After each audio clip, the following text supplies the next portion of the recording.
Hello students, welcome to Mohit Bansal classes. देखिए students, exam के अंदर जब न्यूमेरिकल क्वेश्चंस आते हैं तो हम उन्हें बहुत अच्छी तरीके से अटेम्प्ट करते हैं। बट फिर भी बहुत बार ऐसा होता है कि हमने जितना एक्सपेक्ट किया होता है उतना हमें फुल मार्क्स नहीं मिलते। इवन दो हमने न्यूमेरिकल क्वेश्चंस के लिए काफी अच्छी खासी प्रैक्टिस की हुई है और बहुत सारे क्वेश्चंस ऑलरेडी सॉल्व किए हुए हैं।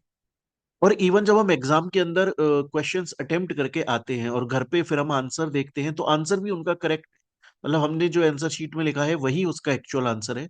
बट फिर भी हमें फुल मार्क्स नहीं मिले या जितना हमने एक्सपेक्ट किया उतने नहीं मिलते। तो इसका रीजन क्या है, इसकी वजह क्या है? तो सीएमए इंस्टीट्यूट ने खुद अपनी ऑफिशियल वेबसाइट के ऊपर कुछ सजेशंस दिए हैं। सीएमए इंस्टीट्यूट बोलता है कि देखिए, जब भी आप न्यूमेरिकल क्वेश्चंस को एग्जाम के अंदर अटेम्प्ट करें तो कुछ छोटी छोटी बातें हैं जिनको अगर आप फॉलो करते हैं तो उनसे काफी हेल्प मिल सकती है और थोड़े से एक्स्ट्रा मार्क्स हमको मिल सकते हैं उसमें।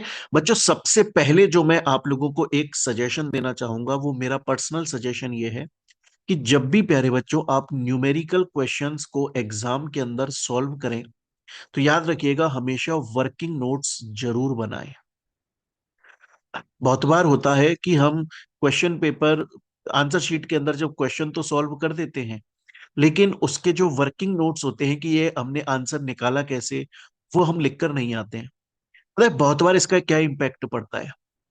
जो एग्जामिनर होता है ना, जो आपकी कॉपी को चेक कर रहा है, उसको ऐसा लगता है कि शायद इस स्टूडेंट ने आंसर अपने पास वाले से पूछा और सिर्फ आंसर लिख कर आ गया ये।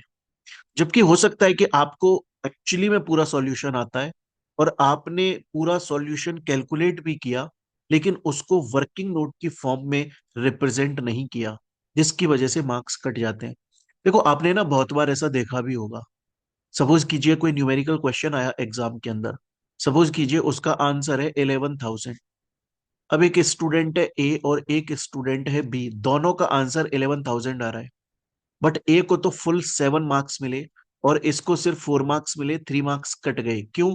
क्योंकि इसने वर्किंग नोट्स नहीं बनाए थे और इसने पूरे वर्किंग नोट्स बनाए थे। तो बच्चों, सबसे पहला तो आप ये याद रखें कि वर्किंग नोट्स जरूर बनाएं। और देखो, सीएमए इंस्टीट्यूट ने खुद अपनी वेबसाइट पे ये मेंशन कर रखा है कि आपकी जो कॉपी होती है ना, देखो सीएमए इंस्टीट्यूट ये बोल रहा है कि भाई आपकी ये जो कॉपी है ना, आंसर कॉपी, इसके अंदर ऐसे दो पेजेस हैं, एक ये लेफ्ट साइड का, राइट साइड का। लेफ्ट साइड के पेज को ना ब्लैंक छोड़ दें आप और राइट साइड में अपना सॉल्यूशन लिखें और लेफ्ट साइड में सिर्फ वर्किंग नोट लिखें। देखो, ये बात क्लियरली यहाँ पर बोली हुई है। Always leave left hand page for showing workings या एजम्पशंस। अच्छा, उसके अलावा इंस्टीट्यूट देखो एक और इंपॉर्टेंट बात ये बोलता है कि एग्जाम के अंदर जब आप क्वेश्चन न्यूमेरिकल क्वेश्चन सॉल्व कर रहे हैं तो आपको अगर कोई चीज अज्यूम करनी है तो जरूर अज्यूम कीजिए कि सपोज कीजिए कि ये वाला एक्सपेंस कॉस्ट में इंक्लूड होगा कि नहीं होगा। कुछ भी आपको अज्यूम करना है जरूर अज्यूम कीजिए और नीचे लिख कर आ जाइए कि आपने इसे अज्यूम करा है। तो ये जरूरी है अज्यूम करना। उसके अलावा इंस्टीट्यूट बोलता है कि ओवर राइटिंग ना करें।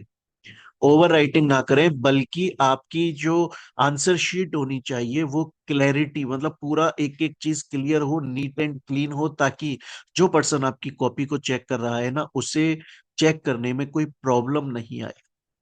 उसके अलावा इंस्टीट्यूट देखिए एक बहुत अच्छी सजेशन ये देता है कि चालाक ना बने और जो आपका वैल्यूएटर है, जो आपकी कॉपी को चेक करेगा, उसे डिसीव, धोखा देने की कोशिश ना करें क्योंकि वो आपसे ज्यादा पढ़ा लिखा है। They are likely to be smarter than you. बहुत बार होता है बच्चा क्या करता है, एक ही क्वेश्चन को 2 बार अटेम्प्ट कर देगा। मतलब एक बार स्टार्टिंग में जैसे क्वेश्चन नंबर 3 का आंसर लिख दिया, फिर सोचता है कि एग्जामिनर भूल जाएगा, मैं बाद में क्वेश्चन 3 दोबारा सॉल्व कर दूंगा। या फिर कहीं पर उसे थोड़ा बहुत बैलेंस शीट के अंदर अगर टैली नहीं हो रहा है ना, तो कुछ भी एक एंट्री जबरदस्ती की डाल के बैलेंस शीट को टैली कर देगा। ऐसा कुछ भी ना करें। उसके अलावा आप जब राउंड ऑफ करें तो सही से राउंड ऑफ करें। चेक कर लें कि पॉइंट से पहले, मतलब पॉइंट के बाद अगर 5 से नीचे वाला डिजिट आ रहा है तो पहले वाली संख्या में ले लें, और अगर 0.5 या उससे आ रहा है तो नेक्स्ट वाली के अंदर ले लें, जैसा हम मैथ्स में करते थे। एंड सबसे मोस्ट इंपॉर्टेंट चीज आ जाती है स्टूडेंट्स, कि एक बार जब आप अपनी आंसर्स को पूरी तरीके से लिख लें और आपका पेपर हो जाए, तो उसके बाद में एक बार रीचेक जरूर कर लें। ये कुछ सजेशंस दिए हैं, इनके अंदर एक और मेन सजेशन है जो आपको याद रखना चाहिए।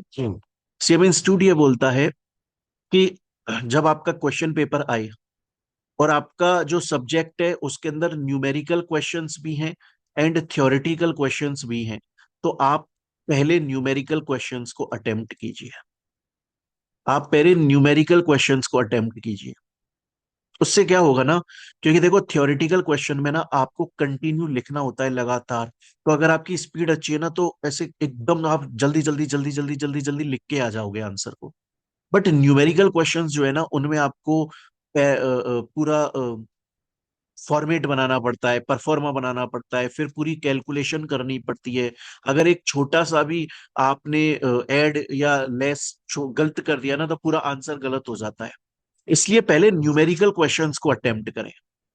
उससे क्या होगा ना, जब आप न्यूमेरिकल क्वेश्चंस को सपोज करो कि 2 घंटे आपने दिए, न्यूमेरिकल क्वेश्चन अच्छे से अटेम्प्ट कर लिए, तो लास्ट के 1 आवर के अंदर या इवन 45 मिनट्स के अंदर आप थ्योरी को बहुत आराम से अटेम्प्ट कर सकते हो, क्योंकि उसमें आपको कंटिन्यूअस लिखना ही लिखना है, लिखना ही लिखना है।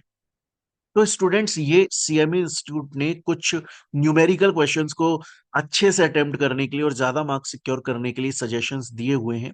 आई गेस ये सजेशन आप लोगों के लिए सच में हेल्पफुल होंगे और आप लोगों को इनसे फायदा मिलेगा। अगर आपको ये यूजफुल लगते हैं तो आप अपने सीएमए के सभी फ्रेंड्स के साथ में, सभी फ्रेटर्निटी जितने भी स्टूडेंट्स हैं उनके साथ में जरूर शेयर करें, ताकि उन वो भी ऐसी कोई गलती ना करके आए और वो ज्यादा से ज्यादा मार्क्स सिक्योर कर सकें। मिलते हैं स्टूडेंट्स हम लोग अपनी नेक्स्ट वीडियो के अंदर। Till then thank you, take care.